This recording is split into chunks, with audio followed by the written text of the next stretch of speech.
2023年1月から3月までのさそり座さんのリーディングを行います。今回のリーディングはこちらの5つのカードデッキを通しましてメッセージを受け取ってまいります。それではシャッフルいたします。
1月から3月までのさそり座さんのリーディングを行います。まずこちらに白鳥のカードを合わせてさそり座さんのカードでもあるデスカードが出ておりまして、この2枚とも変容を表すんですけれども、あなたの魅力や愛情深さが、そしてあなたの豊かな才能というのが、表情に雰囲気に、そして外見に現れる。そしてあなたの外見の変容に伴って、恋愛が始まる方もいれば、新しいお仕事が始まる。その新しいことに合わせて、あなたが変容していくというよりも、変容していくあなたに合わせて新しいことが始まっていく。こちらにカップのエースが出ております。新しい恋愛が始まる方もいれば、新しいお仕事を始める。あなたの心が満たされるようなお仕事を。そしてこちらに狐のカードも出ておりまして、あなたのビジネスのセンスを活かせるようなお仕事を。ですので、この時あなたの変容に合わせてお仕事が始まる方の場合は、自分でビジネスを起こす、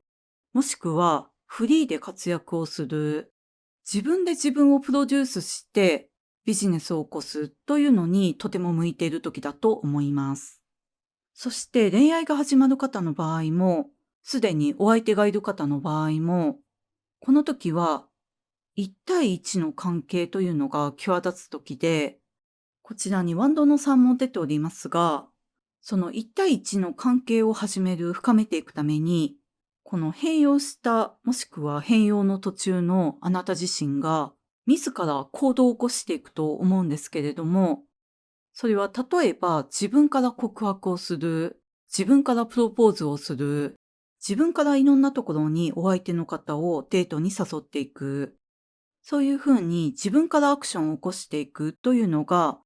あなたの恋愛を結婚をより豊かにしていって、こちらにエンプレスが出ておりますが、あなたの個性でもある、この愛の深さというのが、より際立っていく。そしてその愛の深さ、あなたが誰かを愛している、そして愛されているということが、よりあなたを磨いていって、より美しくなっていく、よりかっこよくなっていく。この時はあなたの愛を言動で表すことによって、よりあなたの愛が深まり、よりあなたが魅力的になっていき、そしてより愛される存在になっていく。ですので、普段消極的な方も、この時は積極的に行動するというのが一番のおすすめです。そしてその積極的に行動するというのは、恋愛だけではなく、お仕事や他の人間関係でも言えて、あなたが関係を深めたい、特に1対1の関係を深めたいって思うような方がいる場合は、それは例えば上司の方だったりとか、取引先の方、お仕事仲間、趣味の仲間、ご家族、対大勢ではなく、1対1の関係を深めたいって思うような方がいる場合は、食事に誘う、飲みに誘うなど、積極的に関係を深める、お話をする機会を増やしてみると、その関係が深まり、あなたの魅力を磨いていくことにもつながっていく。そしてその一対一の関係というのが、あなたの世界を拡大していくと言われているので、例えば、お仕事で世界が広がる、人間関係が広がる、行動範囲が広がる、その人間関係や世界の広がりによって、あなたがより磨かれていくって言われています。そしてこのあなたが変容して生きる世界が拡大していくときに、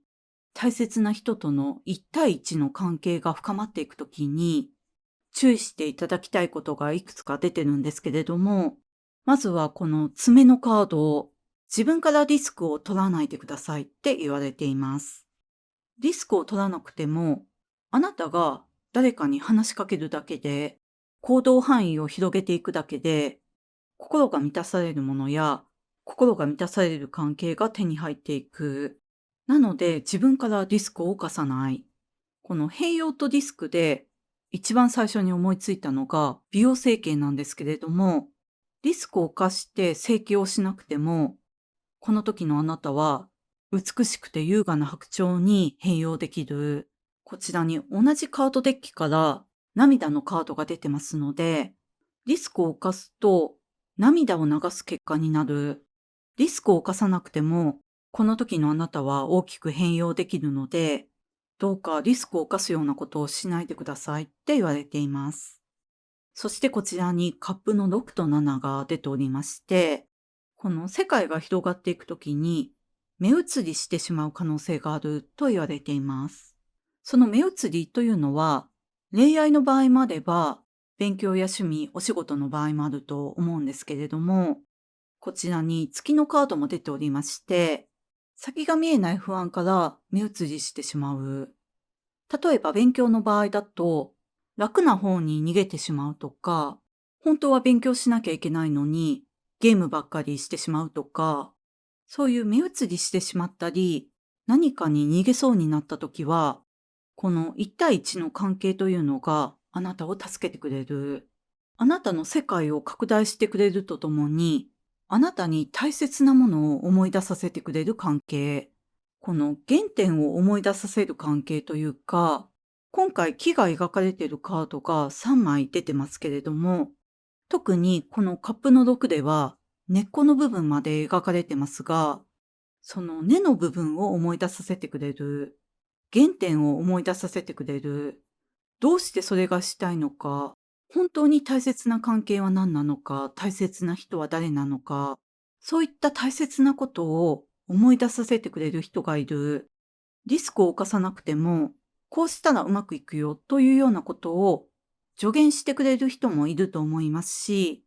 あなたが美しく変容していくのを見守ってくれる人、アドバイスをくれる人もいると思います。そしてこちらにセラピスベイ様の浄化というカードも出ておりまして、今回変容もそうなんですが、感情を表すカードがたくさん出ているので、これまでのリーディングの流れから言うと、年末から始まっている方いらっしゃると思うんですけれども、この3ヶ月間の変容というのは、とても大きな変容になると思うので、この感情の浄化というのが必須かなって思います。とてもアップダウンが激しくなるような感じがしていて、さっきまで全然普通だったのに、ものすごく落ち込んでしまうとか、さっきまでいろんな人とお話をしていたのに、次の瞬間誰とも会いたくなくなるとか、それで落ち込んでしまった時、誰とも会いたくないって思ってるような時に、とてもおすすめなのが、自分で感情を動かして、ご自身の心を浄化させていく。この涙のカードが出ているということもあるので、最近泣いてないなという方の場合は、泣ける映画を見るなどして、泣くことによって感情を浄化させる。最近笑ってないなという方の場合は、笑える動画やお笑い番組などを見て、お腹が痛くなるまで笑う。泣く、笑うというのが一番のおすすめなんですけれども、この泣くことも笑うことも、あなたの感情を浄化させていく。そして、その一人の時間に自分の感情のエネルギーを浄化させることによって、よりスムーズに、より美しく変容できる。そしてこの美しくかっこよく変容していくというのは、最初にも申し上げましたが、この時始まっていく、もしくは深まっていく恋愛やお仕事にとても良い影響を与えていくと思いますし、この始まりとともに終わるものもあると思うんですけれども、あなたの変容に合わせて終わって始まっていく。年末のリーディングでキャタピラーのカードが出てましたが、毛虫がさなぎに、さなぎが蝶になっていくように、あなた自身が変わっていくので、それと合わせて終わっていくもの、始まっていくものがある。しかもそれは自然に終わって始まっていく。あなた自身もどんな大きな変容であったとしても、自然に変わっていくって言われていますので、リスクを取るようなことはせずに、この大きな変容の流れに身を委ねて、不安な気持ちは笑うこと、泣くことで浄化して、美しく変容して、生きる世界を拡大していただきたいなと思いました。それでは1月から3月までのさそり座さんのリーディング以上でございます。ご視聴いただきましてありがとうございました。